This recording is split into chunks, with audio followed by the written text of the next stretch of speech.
Hello everyone, again you are warm welcome to our family Ideal Tutor learning platform. जैसा कि हम सभी जानते हैं कि हमारा सीनियर्स का क्लास है और आज नवरात्रि का 5वां दिन है, तो मैं आशा करता हूँ कि आप सभी अच्छे होंगे।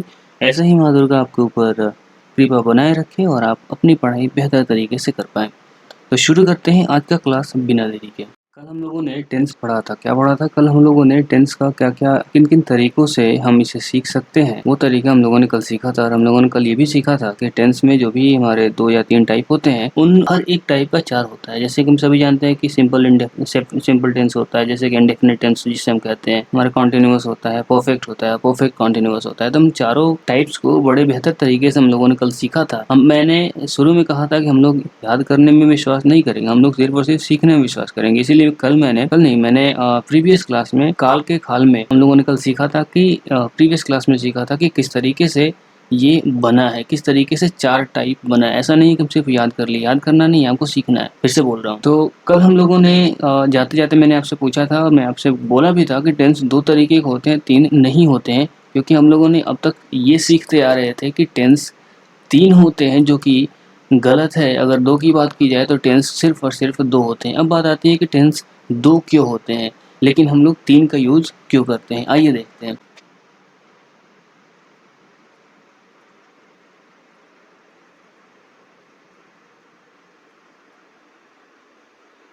देखिए, जब कभी भी हम टेंस की बात करते हैं, तो टेंस की बात करने से पहले हम किस चीज़ का यूज़ ज़्यादा करते हैं टेंस में। कल हम प्रीवियस क्लास में हम लोगों ने देखा था कि टेंस को सीखने से पहले हम लोग टाइम सीखे थे और एक्शन सीखे थे। अगर टेंस की बात की जाए तो हम बाद में देखेंगे इसका डेफिनेशन हम किस तरीके से तैयार करते हैं। फिलहाल हम ये देखेंगे कि टेंस 2 होता है, 3 क्यों नहीं होता है, लेकिन हम 3 का यूज़ क्यों करते हैं। आइए देखते हैं। देखिए, आपको दिख रहा होगा कि V1, V2, V3, V4, V5। सबसे पहली बात तो ये कि आप लोग ये V1, V2, V3 कहना बंद करें। क्यों बंद करें?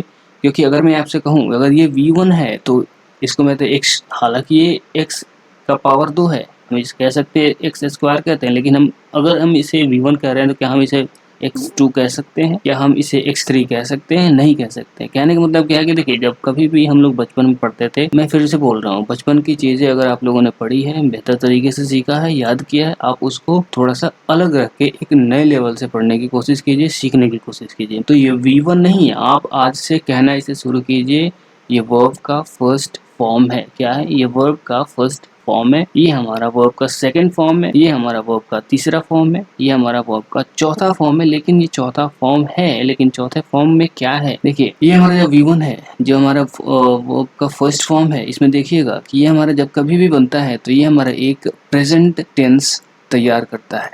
क्या तैयार करता है?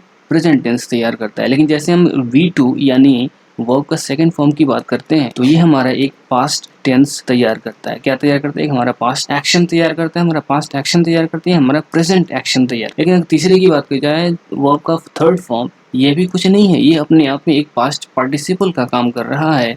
अगर आप लोगों ने पार्टिसिपल पढ़े होंगे तो आप लोगों को समझ में आ रहा होगा कि ये हमारा पास्ट पार्टिसिपल का काम कर रहा है। कहने का मतलब क्या है? यहाँ भी हमारा पास्ट ही एक्शन दिखा रहा है। अगर चौथे की बात की जाए, चौथा हमारा सिर्फ और सिर्फ V1 का जो भी हमारा चीज होता है उसमें अगर हम ING जोड़ते हैं, और जब भी हम ING जोड़ते हैं तो ये हमारा एक कॉन्टिन्यूअस का तैयार करता है, जिसे हम कॉन्टिन्यूअस, अगर आप टेंस की बात करें तो आप इसे कॉन्टिन्यूअस कहेंगे, लेकिन ये हमारा प्रेजेंट पार्टिसिपल का काम करता है। और V5 जो हमारा होता है, अगर फॉर्म वर्ब का 5वां फॉर्म देखा जाए तो इसमें सिर्फ और सिर्फ हम लोग V1 में ही ES या S लगाकर बनाते हैं। ये क्या होता है कि हमारा जब कभी भी थर्ड पर्सन होता है, ध्यान दीजिएगा, मैं यहाँ लिख दे रहा हूँ, थर्ड पर्सन जो होता है इसके लिए हम यूज करते हैं, और थर्ड पर्सन में सिंगुलर होना चाहिए। क्लियर है? अब आप लोगों को लग रहा होगा, देखिए प्रेजेंट तो है, मैंने कहा कि प्रेजेंट एक्शन हमारे को दिख रहा है, पास्ट भी दिख रहा है। क्लियर है? पास्ट पार्टिसिपल भी है,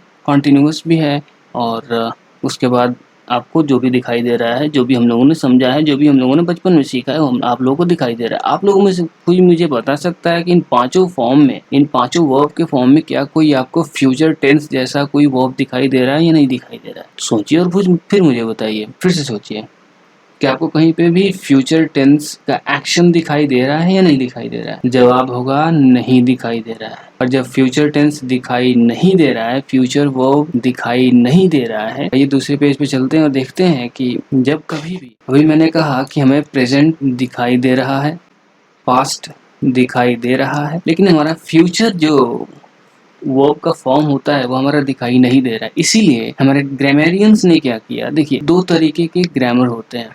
मतलब हम लोग जो ग्रामर पढ़ते हैं हम उसे 2 तरीके से फॉलो करते हैं। एक होता है हमारा ट्रेडिशनल मेथड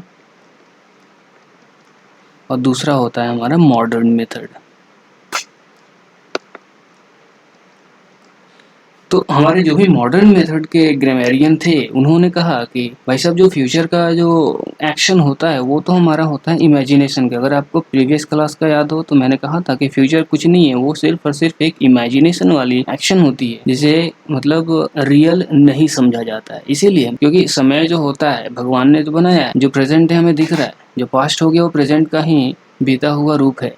लेकिन अगर फ्यूचर की बात करें तो फ्यूचर में ना हम जानते हैं ना आप जानते हो, भगवान के अलावा कोई नहीं जान सकता है। इसीलिए ग्रामेरियंस ने क्या किया कि सिर्फ और सिर्फ 2 टेंस हमारे सामने रखा कि नहीं जी टेंस 3 नहीं होता है, टेंस सिर्फ और सिर्फ 2 ही होते हैं। लेकिन ट्रेडिशनल का मानना था कि टेंस जो होते हैं वो 3 होते हैं। 3 क्यों होते हैं? क्योंकि अगर फ्यूचर की बात की जाए तो फ्यूचर का अपना एक वर्ब नहीं होता है। इसके लिए उन्होंने क्या किया, 2 शब्द हमारे सामने रख दिया, शैल और विल। अगर हम शैल और विल के साथ कोई भी वर्ब जोड़ते हैं तब जाके हमारा फ्यूचर टेंस तैयार होता है, तब हमारा जाके फ्यूचर एक्शन तैयार होता है, जिसे हम कहते हैं कि हमारा फ्यूचर टेंस है और हमारे टेंस 3 होते हैं। तो ये बात था कि मॉडर्न मेथड के हिसाब से हमारा सिर्फ और सिर्फ 2 टेंस है, जो कि लॉजिकली सही है। प्रैक्टिकली अगर आप देखने जाएंगे तो ये बिल्कुल 100% सही है कि टेंस 2 ही होते हैं, 3 नहीं होता है। लेकिन ट्रेडिशनल मेथड कहता है कि नहीं, टेंस 3 होते हैं जो कि हमें फॉलो करना होता है। तो हम लोग कौन सा फॉलो करते हैं? हम लोग फॉलो करते हैं ट्रेडिशनल मेथड, हम लोग मॉडर्न मेथड नहीं करते हैं। इसी वजह से मैंने कहा कि अगर मॉडर्न मेथड पे जाइएगा तो टेंस सिर्फ और सिर्फ 2 होते हैं, लेकिन ट्रेडिशनल मेथड पे जाइएगा तो 3 होते हैं।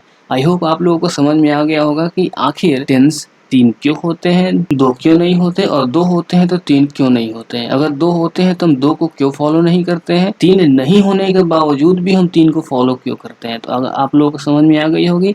अगर आप इस चैनल पे पहली बार आए हैं तो प्लीज सब्सक्राइब कीजिए, शेयर कीजिए और लाइक कीजिए। अगला बात, कल हम लोगों ने कुछ सीखा था। जब कभी भी एक्शन किया जाता है, जब कभी भी एक्शन किया जाता है तो वो हमारा कॉन्टिन्यूअस बनता है, हमारा परफेक्ट बनता है और हमारा परफेक्ट कॉन्टिन्यूअस भी बनता है। लेकिन अगर एक्शन नहीं हो, डो डेफिनिट नहीं हो, वो हमारा क्या तैयार करता है? सिंपल प्रेजेंट सिंपल एक्शन, या फिर कह सकते हैं सिंपल एक्शन तैयार करता है, या फिर इंडेफिनिट एक्शन तैयार करता है। फिलहाल बात आती है कि कल जब हम लोग सीख रहे थे तो एक बच्चे ने कमेंट में लिखा, सर अगर मैं आपका वीडियो देख रहा हूँ या फिर कोई चीज़ सीख रहा हूँ, कोई देख रहा हूँ, तो देखने के अंदर अगर मैं कुछ सीखने की कोशिश कर रहा हूँ, अगर मैं समझ रहा हूँ, तो क्या मैं कह सकता हूँ कि आई एम, तो उस बच्चे ने कहा कि क्या मैं कह सकता हूँ कि आई एम अंडरस्टैंडिंग, क्या मैं कह सकता हूँ कि मैं समझ रहा हूँ। उस बच्चे का सवाल ये था। अगर आप इस सवाल को ध्यान से देखिएगा ना तो आपको समझ में आएगा कि ये सवाल अपने आप में बहुत ही ज़्यादा यूनिक है, बहुत ही ज़्यादा यूनिक है। यूनिक इसलिए है क्योंकि हम लोगों ने सीखा था कि किसी भी वर्ब में आईएनजी हम जोड़ते हैं, किसी भी वर्ब में अगर हम आईएनजी जोड़ते हैं तो वो हमारा क्या तैयार करता है? कॉन्टिन्यूअस तैयार करता है। लेकिन अगर बात इसकी जाए इसकी कि आई एम अंडरस्टैंडिंग, मैं समझ रहा हूँ, तो ध्यान दीजिएगा, अगर समझने में अगर आप कोई चीज़ समझते हैं तो क्या उसमें आपका कोई एक्शन लगता है? आप कोई एक्टिविटी करते हैं या नहीं करते हैं? जैसे हम दौड़ते हैं तो फिजिकली एक्शन हो रहा है, नहीं हो रहा है? बिल्कुल हो रहा है। लेकिन अगर आप कुछ चीज़ समझ रहे हैं तो समझ क्या रहे हैं? आप बाहर से समझ रहे हैं या अपना सर पूरा हिला हिला के समझ रहे हैं, या फिर आप अंदर ही अंदर समझ रहे हैं, अंदर ही अंदर समझ रहे हैं ना? इसीलिए जब एक्शन नहीं होता है, कल हम लोगों ने सीखा था कि जब एक्शन नहीं होता है तब हमारा ये तैयार करता है इंडेफिनिट। क्या तैयार करता है? इंडेफिनिट तैयार करता है। इसीलिए हम ये नहीं कहेंगे कि आई एम अंडरस्टैंडिंग, हम ये कहेंगे कि आई, क्या कहेंगे? I understand. मैं समझता हूँ, मैं समझ रहा हूँ नहीं। अब एक बात और आती है, कई बच्चे ये कहते हैं, जैसे हम लोग बचपन में सीख रहे थे कि जब कभी भी किसी सेंटेंस में रहा है, माफ कीजिएगा, हम लोग बचपन से सीखते आ रहे हैं कि जब कभी भी किसी सेंटेंस के लास्ट में हमारा रहा है, रही है, रहे हो तो वो हमारा प्रेजेंट कॉन्टिन्यूअस या पास्ट कॉन्टिन्यूअस या फ्यूचर कॉन्टिन्यूअस तैयार। लेकिन यहाँ पे ये चीज गड़बड़ हो जाती है। जैसे मैंने कहा कि आई एम अंडरस्टैंडिंग, मैं समझ तो रहा हूँ, लेकिन ये अपने आप में एक्शन नहीं दिखा रहा है। लास्ट में रहा है, मैं समझ रहा हूँ, क्या है, मैं समझ रहा हूँ, लेकिन लास्ट में रहा है, रही है, रहे हो के वजह रहने के बावजूद भी ये हमारा कॉन्टिन्यूअस टेंस तैयार नहीं करता है, क्योंकि इसमें एक्शन नहीं हो रहा है। क्या नहीं हो रहा है? इसमें एक्शन नहीं हो रहा है। जब कभी भी एक्शन नहीं होता है तो क्या होता है? वो हमारा इंडेफिनिट टेंस, हमारा इंडेफिनिट एक्शन तैयार करता है। तो आज के बाद से जब कभी भी इस तरीके का दिखाई दे, जैसे कि कुछ एग्जाम्पल मैं आप लोगों के सामने रखा हूँ, आइए देखते हैं। अब इन एग्जाम्पल्स को आप लोग ध्यान से देखिएगा। मैंने कहा कि I am understanding your lecture, जो कि उस बच्चे का सवाल था। क्या मैं ये कह सकता हूँ कि I am understanding your lecture? मेरा सवाल है नहीं, आप ये नहीं कह सकते। क्यों नहीं कह सकते हैं? क्योंकि आप अंडरस्टैंडिंग करने में कोई एक्शन नहीं कर रहे हैं, कोई एक्शन नहीं कर रहे हैं, इसीलिए आप अंडरस्टैंडिंग नहीं कहेंगे। इसके जगह पे आप कहेंगे, इसके जगह आप क्या कहेंगे? आप कहेंगे आई अंडरस्टैंड योर लेक्चर। दूसरा देखते हैं। दूसरा कह रहा है कि आई एम नोइंग समथिंग, मैं कुछ जान रहा हूँ। नो मतलब होता है जानना। क्या कहा? जानना। और जैसे हम लोगों ने आई एन जी लगाया था, हमारा एक मतलब बचपन का तरीका है कि आई एन जी लगाओ, रहा है, रही हो जाएगा। सब में नहीं होता है भाई साहब। मैं कुछ जान रहा हूँ, जानने में क्या कोई एक्शन लग रहा है? क्या आप अपना हाथ पर चला रहे हैं? क्या कर रहे हैं? कुछ एक्शन किसी भी तरीके का नहीं लग रहा है। वो जो भी एक्शन हो रहा है आपके अंदर हो रहा है। जब आपके अंदर एक्शन हो रहा है वो दिखाई नहीं दे रहा है, उसमें टाइम नहीं लगता है। उसमें क्या नहीं लगता है? टाइम नहीं लगता है। टाइम लगता भी है तो हमें दिखाई नहीं देता है। जो चीजें हमें दिखाई देती हैं, ध्यान दीजिएगा, एक इस तरीके को समझने से पहले आप एक फॉर्मूले पे काम कर लीजिएगा। जैसे कि हमने मैथ पढ़ा है, फिजिक्स पढ़ा है। फिजिक्स और मैथ का एक लॉजिक होता है कि जब कभी भी स्पीड में आप टाइम का मल्टीप्लाई करते हैं तो वो हमारा एक डिस्टेंस तैयार करता है। यही होता है ना? अगर मैं गलत होता आप लोग बता दीजिएगा। जब कभी भी डिस्टेंस निकालो तो हम कहते हैं ना कि स्पीड इनटू टाइम। अगर मान लीजिए कि एक बच्चा यहाँ पे है, मिस्टर ए है, इसको इतनी दूरी तय करनी है और मिस्टर बी के पास पहुंचना है। कहाँ पहुंचना है? मिस्टर बी के पास पहुंचना है। वो कुछ स्पीड से चलता है। क्या चलता है? कुछ स्पीड से चलता है। और जब कभी भी कोई स्पीड से चलता है, एक जगह से दूसरे स्थान पे जाता है, तो वो हमारा एक टाइम लगता है। क्या लगता है? हमारा कहीं ना कहीं पे एक टाइम लगता है, चाहे वो कम लगे व ज़्यादा लगे, टाइम लगेगा। अब थोड़ा सा देखिए कि अगर आप किसी भी स्पीड को, आप कहीं पे जा रहे हैं, मान लीजिए 10 किलोमीटर के हिसाब से जा रहे हैं, लेकिन आपने क्या किया? स्पीड को आपने इन्फिनेटिव कर दिया। क्या कर दिया? इन्फिनेटिव कर दिया। जैसे ही आपने इन्फिनेटिव किया तो ये हमारा टाइम जीरो हो जाता है। जीरो क्यों हो जाता है? कि जीरो क्यों हो जाता है, आप लोग पढ़े होंगे। जब कभी भी कोई चीज़, मान लीजिए ये 10 है, ये 1 है, ठीक है, ये 10 9 होता जाएगा, ये 2 होता जाएगा, ये 8 होता जाएगा, ये 3 होता जाएगा, ये 7 होगा, ये 4 होगा। कहने का मतलब कि ऐसे एक ऐसा टाइम होगा, ये 11 होगा और ये 0 होगा। और ऐसा लगेगा कि जैसे ए और बी, ए जैसे ही किसी बी स्थान पे जाता है तो आपको कुछ दिखाई नहीं देगा। जैसे लगेगा कि ए तो यहाँ पे दिखाई दिया था और जैसे ही वो पहुंचा वहाँ पे बी दिखाई दिया, बी की जगह पे दिखाई दिया। कहने का मतलब क्या है कि स्पीड तो था, एक्शन नहीं दिखाई दिया। और जो चीज़ हमें दिखाई नहीं देती हैं, टाइम जीरो लगा। टाइम जैसे ही जीरो लगता है तो यहाँ पे क्या हो जाता है? अगर टाइम जीरो है तो डिस्टेंस भी हमारा जीरो ही होगा। ये हमारा एक लॉजिक तैयार होता है कि जब कभी भी टाइम जीरो हो और स्पीड चाहे आप कितना भी रख लें, 10, 50, 100, इन्फिनिटी, वो हमारे जीरो का ही जीरो होगा। क्योंकि टाइम जीरो है तो टाइम जीरो से आप कुछ भी किसी भी चीज़ से गुना कर लीजिए, वो हमारा जीरो ही तैयार करता है। तो ये भी एक लॉजिक है जिसकी वजह से हम क्या करते हैं कि जब कभी भी एक्शन नहीं होता है तो हमारा अंडरस्टैंडिंग नोइंग इन तरीके का सेंटेंस हम नहीं बनाते हैं। क्लियर है? तो यहाँ पे क्या है? नोइंग नहीं होगा, क्या होगा? I know something. क्या होगा? I know something. यहाँ पे क्या? I am loving a girl. अब थोड़ा सोच के देखिए कि मैं किसी लड़की को प्यार कर रहा हूँ। क्या कर रहा हूँ? मैं किसी लड़की को प्यार कर रहा हूँ। क्या, कितना देर प्यार कीजिएगा? 1 घंटा, 2 घंटा? क्या कहने का मतलब क्या है आपका? समझ नहीं आ रहा है मुझे कि मैं एक लड़की को प्यार कर रहा हूँ। ऐसा तो है नहीं कि आप 24 घंटे प्यार कर रहे हैं, या फिर जब प्यार कर रहे हैं तो उसमें कोई एक्शन दिखा रहा है। नहीं, प्यार क्या होता है? अंदर की फीलिंग होती है। जब कभी भी अंदर की फीलिंग की बात की जाती है, एक्शन नहीं होता है, तो वो हमारा क्या नहीं होगा? सेंटेंस सही नहीं होगा। ये हमारा किन फॉर्म में आएगा? इंडेफिनिट के फॉर्म में आएगा। ये आप लोग लिख लीजिएगा, मैं बार बार नहीं लिखवाऊंगा, आप लोग लिख लीजिएगा। आई लव अ गर्ल, क्या होगा? I love a girl.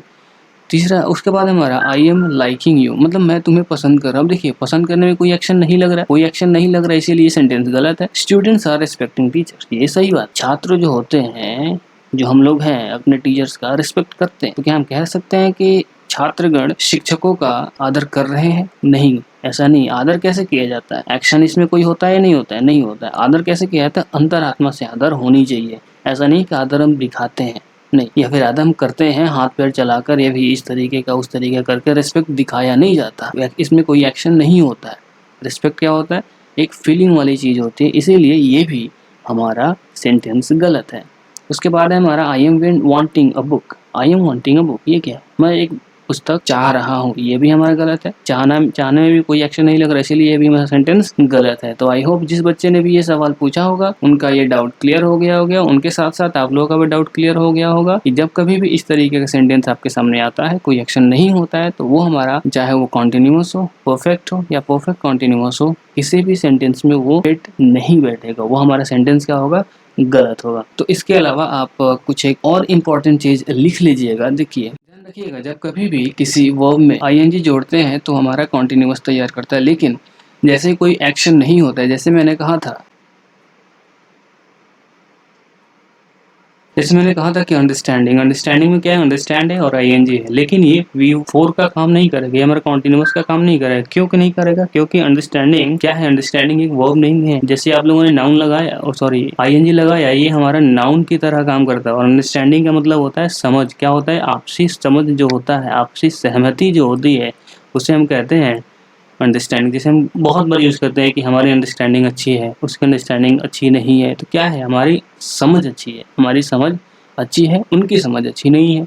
इसीलिए अंडरस्टैंडिंग जो होता है, आपसी समझ, ये एक नाउन की तरह काम करता है। और लविंग की बात की जाए तो ये हमारा एक एडजेक्टिव की तरह काम करता है। कहने का मतलब क्या है? एक रिजल्ट हमारा क्या सिंगल का है। कभी भी इस तरीके का हमारा वर्ब आता है, उसमें हम आईएनजी जोड़ते हैं। क्या जोड़ते हैं? आईएनजी जोड़ते हैं, तो वो हमारा या तो नाउन बनाता है या फिर एडजेक्टिव ही बनाता है। क्लियर है? तो ये तरीका हमारा एक और था कि जब कभी भी इस तरीके का आता है तो आप देखिए कि वो नाउन है, एडजेक्टिव है या क्या है। इस तरीके से अगर आपको लगता है कि सीखने में आपको कोई मदद मिल सकता है, अगर आपको लगता है कि इस तरीके से सीखने में आपके अंदर थोड़ी सी भी बदलाव आ सकती है, तो आप प्लीज सब्सक्राइब कीजिए, शेयर कीजिए और लाइक कीजिए। तो मिलते हैं अगले क्लास में कुछ बेहतर तरीके से सीखने के लिए। तब तक के लिए thank you, have a nice day and take care, happy Navratri.